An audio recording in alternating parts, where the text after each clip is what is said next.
On est en direct et Anna également, Anna avec une caméra, avec Roch Dizem, le comédien. Anna.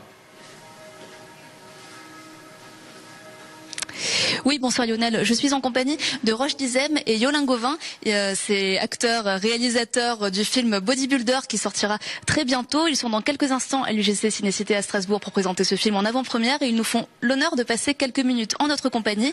Donc l'histoire du film, on suit Antoine, un jeune à problème, on peut dire ça comme ça, qui retrouve son père après de nombreuses années et à travers, il découvre un homme et il découvre aussi un milieu, le culturisme.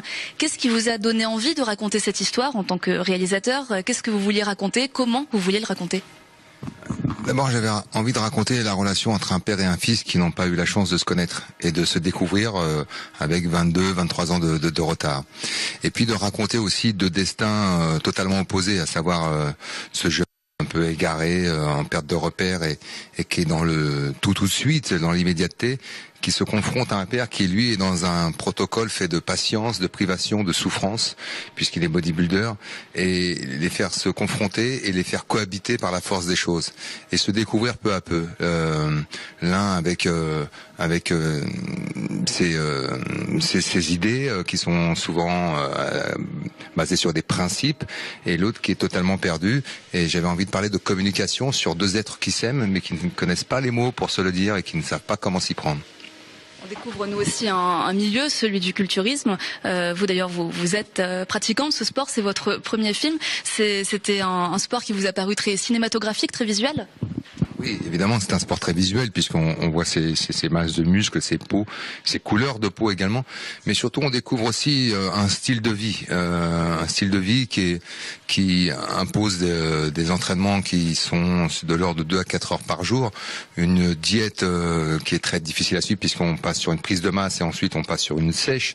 Donc de raconter tout ça, effectivement, c'est très visuel, mais c'est aussi très intéressant parce qu'on découvre un sport sans ses préjugés. On a beaucoup d'a priori très négatif sur le bodybuilding, et là on voit que à travers leur activité c'est aussi un art, et cet art inspire, je l'espère en tout cas, une forme de respect. Alors, comment s'est fait la rencontre entre vous donc je disais, c'est votre première expérience. Est-ce que l'image qu'on voit du culturisme est fidèle à la réalité? Est-ce que vous avez trouvé des liens entre le cinéma et votre sport? Ah, bien entendu, il y a des similitudes. C'est sûr, certain que le cinéma et le sport, bon, déjà, dans mon sport, il faut se mettre un objectif et puis y aller vraiment à fond. Le cinéma, c'est pareil. Donc, du moment qu'on se dit, on dit d'accord, on y va, on écoute effectivement ce qu'on a à faire pour le rôle et on y va un maximum. Après, il y a autre chose aussi qui se rapproche du cinéma, c'est l'addiction. L'addiction pour notre sport, ça c'est certain, mais pour le cinéma, il y a une addiction phénoménale aussi. Donc je m'en suis aperçu à la fin du film. À la fin du film, j'ai été mal pendant 3 semaines, un mois. Et donc je me suis aperçu que j'étais addict au cinéma aussi. Donc c'est vraiment les rapprochements des deux activités. Une nouvelle passion peut-être alors pour vous. En tout cas, merci d'avoir été avec nous. On vous laisse partir à l'UGC pour l'avant-première tout de suite qui est ouverte au public. Et rendez-vous le 1er octobre pour découvrir ce film au cinéma. Merci beaucoup Anna, c'était en